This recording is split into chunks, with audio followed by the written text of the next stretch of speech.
எல்லாருக்கும் வணக்கங்க. இந்த வீடியோவில் நம்ம பார்க்க போகிற டாபிக் என்ன அப்படின்னா, அதாவது 2 திருமணம் 3 திருமணம் அமையக்கூடிய அமைப்பு எப்படி இருக்கும், குழந்தை பாக்கியம் எப்படி இருக்கும், அந்த திருமணம் பாதிக்கப்பட்ட அமைப்பு எப்படி இருக்கும் அப்படின்னு தான் இந்த வீடியோவில் பார்க்க போகிறோம். ஃபஸ்ட்டு நம்ம என்ன பார்க்கணும் அப்படின்னா, 7ஆம் இடத்தை திருமணம் சார்ந்த கேள்வி அப்படிங்கிறதுனால நம்ம என்ன ஃபஸ்ட்டு பார்க்கணும் அப்படின்னா, 7ஆம் இடம் எப்படி இருக்குன்னு பார்க்கணும். 7ஆம் இடம் பாதிக்கப்பட்டால் திருமண வாழ்க்கை பாதிப்படையும். அப்போ எப்படி பார்க்குறோம் அப்படின்னா, லக்னம் விருச்சிக லக்னம், இந்த கிரக நிலவரம்லாம் போட்டிருக்கேன், அது நின்ற சாரங்கள் நான் போட்டிருக்கேன். இப்போ லக்னத்துக்கு 7ஆம் இடத்துல குரு வக்கரமாக இருக்குது. அப்போ லக்னத்துக்கு 7ல் ஒரு வக்கர கிரகம் இருந்தால் திருமண வாழ்க்கை பாதிக்கப்படும். First point. அப்போ முதல் பாயிண்ட் அவுட்டு. அடுத்து காரக கிரகம் அப்படிங்கிறது சொல்கிறது சுக்கிரன், அதாவது ஆண் ஜாதகம். இது ஆண் ஜாதகங்கிறதுனால காரக கிரகம் சுக்கிரன், திருமண காரக கிரகம் சுக்கிரன். இந்த சுக்கிரன் தான் இந்த லக்னத்துக்கு 7ஆம் அதிபதியும் கூட. அந்த சுக்கிரன் இருக்கக்கூடிய நட்சத்திரம் குருனுடைய நட்சத்திரம். குரு வக்கரமாக இருக்குது 7ல். அப்போ அதுவுமே ஒரு பாதிப்பை தரும். சுக்கிரன் குரு நட்சத்திரத்தில் இருக்குது, குரு வக்கரமாக இருக்குது, அது 7ல் இருக்கிறது ஒரு பாதிப்பை கொடுக்குது. ஒன்று. அடுத்து பார்த்தீங்கன்னா, இந்த சுக்கிரனும் குருவும் 6-8 இருக்குது. சுக்கிரனுக்கு 8ல் தான் குரு இருக்குது. அப்போ அதுவும் ஒரு ஃபெயிலியர் தான். குருவும் சுக்கிரனும் 6-8 இருக்கக்கூடாது. லக்னாதிபதியும் 7ஆம் அதிபதியும் 6-8 இருக்கக்கூடாது. புரியுதா உங்களுக்கு? இப்போ லக்னாதிபதி யார்? செவ்வாய். 7ஆம் அதிபதி யார்? சுக்கிரன். அப்போ லக்னாதிபதியும் 7ஆம் அதிபதியும் 6-8 இருக்குது. அவுட்டு. First point out. குருவும் சுக்கிரனும் 6-8 இருக்கக்கூடாது, அதுவும் 6-8 இருக்குது. Second point out. அடுத்து பார்த்தீங்கன்னா 7ல் வக்கர கிரகம் இருக்குது. Third point out. அடுத்து பார்த்தீங்கன்னா லக்னத்தில் பாதகாதிபதி சந்திரன் இருக்குது, அஷ்டமாதிபதி புதன் இருக்குது. அப்போ பாதகாதிபதி அஷ்டமாதிபதி லக்னத்தில் இருந்தாலே இதுவும் திருமண வாழ்க்கையை அவுட் பண்ணும். இவராலையும் திருமண முறிவு வரும், அந்த பொண்ணுனாலையும் திருமண முறிவு வரும். ரெண்டுமே அவுட்டு. இப்போ லக்னத்தை வச்சு தான் நம்ம 7ஆம் இடத்தை பார்த்தோம். இதே மாதிரி லக்னாதிபதியை வச்சும் 7ஆம் இடத்தை பார்க்கணும். லக்னாதிபதி செவ்வாய், அது மீனத்தில் இருக்குது. அதுலேருந்து 7ஆம் இடம் பார்த்தீங்கன்னா இந்த இதுக்கு பாதகஸ்தானம். செவ்வாய் இருக்கிறது மீன ராசி. அப்போ மீன ராசியை லக்னமாக போட்டால் மீன லக்னத்துக்கு பாதகஸ்தானங்கிறது கன்னி. அப்போ அங்கே தான் செவ்வாய் இருக்குது. அப்போ செவ்வாய்க்கு 7ஆம் இடம் பாதகஸ்தானம். அப்போ பாதகஸ்தானங்கிறது அதுலேயும் திருமண முறிவு பாதிக்கப்படுது. இந்த புதனும் அஸ்தங்கமாக இருக்குது. 7ஆம் அதிபதி புதனும் அஸ்தங்கமாக இருக்குது, நீசமாகவும் இருக்குது நவாம்சத்தில். அப்போ அதுவுமே 2 பாதிப்பை 3 பாதிப்பை கொடுக்குது.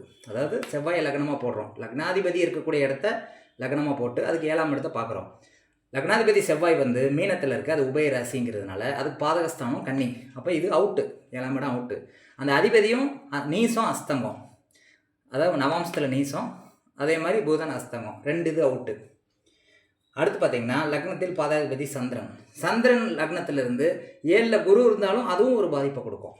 அப்போ அதுக்கடுத்து சுக்கிரன், காராகிரகம் சுக்கிரனுக்கு 7ஆம் இடம் எப்படி இருக்குன்னு பார்க்கணும். காராகிரகம் சுக்கிரனுக்கு 7ஆம் இடம் பார்த்தீங்கன்னா மேசம். அந்த அதிபதி செவ்வாய் இந்த 7ஆம் இடத்துக்கு 6ல் இருக்குது. அப்போ 7ஆம் இடத்துக்கு 6 அப்படிங்கிறது திருமண முறிவு. அப்போ இத்தனை பாயிண்ட்டையுமே நம்ம பார்க்கணும். இன்னொரு தடவை சொல்கிறேன், லக்னத்துக்கு 7ஆம் இடம் எப்படி இருக்குன்னு பார்க்குறோம். குரு வக்கரமாக இருக்குது, அவுட்டு. 7ஆம் அதிபதி சுக்கிரன், அது குரு நட்சத்திரத்திற்கு குரு 7ல் வக்கரமாக இருக்குது, அவுட்டு. அதுக்கடுத்து பார்த்தீங்கன்னா குருவும் சுக்கிரனும் 6-8 இருக்குது, அவுட்டு. லக்னாதிபதியும் 7ஆம் அதிபதி, லக்னாதிபதி செவ்வாயும் 7ஆம் அதிபதி சுக்கிரனும் 6-8 இருக்குது, அதுவும் அவுட்டு.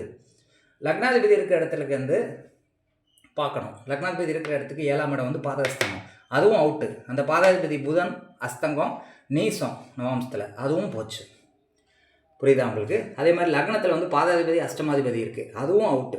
அப்போ இத்தனை விஷயங்கள் ரொம்ப பாதிப்பாயிருக்கு இந்த ஜாதகத்தில். லக்னம் ஃபுல்லாக போச்சு. ஏன்னா அது நிற்கிற நட்சத்திரம், லக்னம் என்ற நட்சத்திரம் அஷ்டமாதிபதி நட்சத்திரம். அஷ்டமாதிபதி லக்னத்தில் இருக்குது, சூரியன் லக்னத்தில் இருக்குது, பாதகாதிபதி லக்னத்தில் இருக்குது. அது எல்லாமே அஷ்டமாதிபதி நட்சத்திரத்தில் இருக்குது. லக்னம், சூரியன், சந்திரன், புதன் எல்லாமே அஷ்டமாதிபதி நட்சத்திரத்தில் ஒட்டு மொத்தமாக நிற்கிது. அப்போ முதல் திருமணம் கம்ப்ளீட்டாக அவுட்டு. இவர் கேள்வி கேட்க வந்தது 2வது திருமணம் எப்படி இருக்கும் அப்படின்ட்டு தான். முதல் திருமணம் பார்த்த உடனே தெரிஞ்சிடலாம், அவுட்டு. 2ஆம் இடமும் கெட்டு போச்சு. 2ஆம் இடத்துல சனி கேது வச்சுருக்காங்க, சனி கேது, அதுவும் அவுட்டு. அப்போ முதல் திருமணம் கம்ப்ளீட் அவுட்டுங்கிறத கன்ஃபார்ம் பண்ணியாச்சு. 2வது திருமணங்கிறது 9ஆம் இடம். அப்போ நம்ம எப்படி பார்க்குறது? அதாவது ஃபஸ்ட்டு என்ன பார்க்கணும், 9ஆம் இடங்கிறது பாதகஸ்தானம் இந்த விருச்சிக லக்னத்துக்கு. ஓகேயா? அப்போ நம்ம என்ன சொல்கிறோம், பாதக அதிபதி யார், அதாவது 9ஆம் அதிபதி யார், சந்திரன். அந்த சந்திரன் எங்கே இருக்குன்னு பார்க்கணும். ஓகேயா? சந்திரன் இருக்கக்கூடிய நட்சத்திரம் வந்து 8ஆம் அதிபதி நட்சத்திரம். சந்திரன் இருக்கக்கூடியது 9ஆம் அதிபதி வந்து 8ஆம் அதிபதி நட்சத்திரத்தில் இருக்குது. அப்போ 2வது திருமணம் வந்து 9ஆம் இடம். 9ஆம் அதிபதி வந்து அஷ்டமாதிபதி புதன் சாரத்தில் இருக்குது. அப்போ நம்ம என்ன சொல்லணும், 2வது திருமணமும் அவுட்டு. 9ஆம் அதிபதி சந்திரன், 8ஆம் அதிபதி சாரத்தில் இருக்குது, அவுட்டு. அடுத்து சந்திரனை லக்னமாக போட்டுக்கோங்க. அதுக்கு 9ஆம் இடம் எப்படி இருக்குன்னு பாருங்கள். இப்போ சந்திரன் லக்னத்திலே இருக்குது, அதுக்கு 9ஆம் இடமும் சந்திரனுடைய வீடாகவே வருது, அது பாதகமாக வருது. சந்திரனுக்கு 9ஆம் இடம் பாதகஸ்தானம், அதுவும் அவுட்டு. அப்போ இங்கே 2வது திருமணமும் அவுட்டு. புரியுதா உங்களுக்கு? அதாவது அந்த இடத்தையும் நம்ம பார்த்தாச்சு. 9ஆம் இடத்துக்கு 9ஆம் இடம் அப்படின்னு பார்க்கலாம். நீங்கள் 9ஆம் அதிபதிக்கு 9ஆம் இடத்தை நம்ம பார்த்தோம். 9ஆம் இடத்துக்கு 9ஆம் இடத்தையும் நீங்கள் பார்க்கலாம். 9ஆம் இடத்துக்கு 9ஆம் இடத்துல செவ்வாய் இருக்குது. அதாவது இந்த 9ஆம் இடத்தை லக்னமாக போட்டுக்கலாம், பாதகஸ்தானத்தை லக்னமாக போட்டு அதுக்கு 9ஆம் அதிபதி யார், குரு. 9ஆம் அதிபதி குரு வந்து இந்த இதுக்கு பாதகஸ்தானத்தில் உட்காந்துருக்கு பாருங்கள். அதாவது 9ஆம் இடம் அப்படிங்கிறத 2வது திருமணம், அதை நீங்கள் லக்னமாக போட்டுக்கோங்க. அதுக்கு 9ன்னு பார்த்தா எது வருது, மீனராசி வருதா.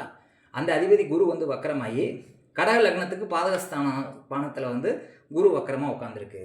அப்போ நீங்கள் இதை லக்னமாக போட்டு பார்த்தாலும் அது அவுட்டு தான். இதை அதிபதியை லக்னமாக போட்டு பார்த்தாலும் அது 9ஆம் இடம் பாதகஸ்தானமாக வருது. இது நின்ற நட்சத்திரமும் அஷ்டமாதிபதி நட்சத்திரம். நீங்கள் எப்படி பார்த்தாலுமே 2வது திருமணமும் இங்கே அவுட்டு. அடுத்து குழந்தை பாக்கியம் எப்படி இருக்குன்னு பார்க்குறோம். லக்னத்துக்கு 5ஆம் இடம் தான் குழந்தை பாக்கியம். இப்போ லக்னத்துக்கு 1, 2, 3, 4, 5 வந்து குருவனுடைய வீடு. அப்போ குரு வக்கரமாயிடுச்சா, 5ஆம் அதிபதி குரு வக்கரமாயிடுச்சு. அப்போ நம்ம என்ன சொல்கிறோம், கருக்கலைப்பு ஏற்படும் சொல்கிறோம். முதல் குழந்தை கருக்கலைப்பு ஏற்படும். ஏன்னா குரு 5ஆம் அதிபதி வக்கரமாக இருக்குது, காராகிரகம் குருவும் வக்கரமாக இருக்குது. அப்போ கன்ஃபார்மாக கருக்கலைப்பு வரும்னு சொல்கிறோம். அடுத்து இந்த 5ஆம் அதிபதி நின்ற இடத்த லக்னமாக போட்டுக்கோங்க. அதுக்கு 5ஆம் இடம் எப்படி இருக்குன்னு பார்ப்போம். 1, 2, 3, 4, 5. புரியுதா உங்களுக்கு? இந்த 5ஆம் அதிபதி குருவை லக்னமாக போட்டு அதுக்கு 5ஆம் இடம் என்னன்னு பார்க்குறோம். அதுக்கு 5ஆம் இடம் வந்து கன்னி. அந்த அதிபதி புதன் வந்து அஸ்தங்கத்தில் இருக்குது. அப்போ நம்ம என்ன சொல்கிறோம், முதல் குழந்தை வந்து பாதிப்படைகிறது கன்ஃபார்ம். ஏன்னா 5ஆம் இடமும் பாதிப்படைஞ்சிருக்கு. ஏன்னா 5ஆம் வீட்டு அதிபதி வந்து வக்கரமாக இருக்குது. அதை லக்னமாக வச்சு அதுக்கு 5ஆம் இடம் வந்து ஹஸ்தங்கத்தில் இருக்குது. இப்போ நம்ம என்ன சொல்கிறோம், முதல் குழந்தை பாதிப்பை சந்திக்கும், கருக்கலைப்பு ஏற்படும், அல்லது முதல் குழந்தைக்குள்ள வந்து பெரிய ஒரு சிக்கலை சந்திப்பீங்க, தடை வரும் அப்படின்னு நம்ம சொல்லலாம். இப்படியே போயிட்டே இருக்கலாம். 2வது குழந்தை, 3வது குழந்தை, 3வது திருமணம், 4வது திருமணம் பார்த்துக்கிட்டே போகலாம். இதே கான்செப்ட் தான். நம்ம என்ன சொல்கிறோம், 3 விஷயங்களை கவனிக்கணும். அதாவது லக்னத்துக்கு அந்த இடம் எப்படி இருக்குது, லக்னத்துக்கு 7ஆம் இடம் எப்படி இருக்குது அப்படின்னு பார்க்கணும்.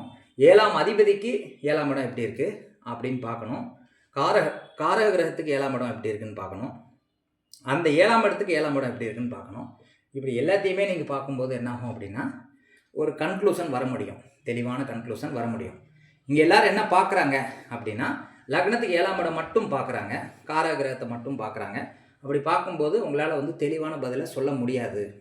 4 வகையான அனலைசேஷன் பண்ணணும். காரக கிரகத்தை பார்க்கணும், 7ஆம் வீட்டை பார்க்கணும், 7ஆம் அதிபதி நின்ற இடத்துக்கு 7ஆம் இடத்தை பார்க்கணும், 7ஆம் வீட்டுக்கு 7ஆம் இடம் எப்படி இருக்குன்னு பார்க்கணும். 4 விஷயத்தையும் பார்க்கணும். அது நின்ற சாரத்தையும் நீங்கள் பார்க்கணும். 6, 8, 12 சார மறைதான்னு பார்க்கணும்.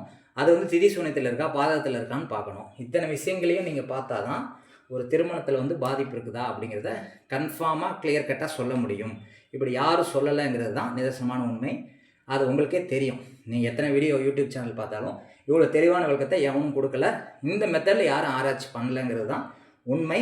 இதில் மாற்றுக்கருத்தே கிடையாது. நன்றி, வணக்கம்.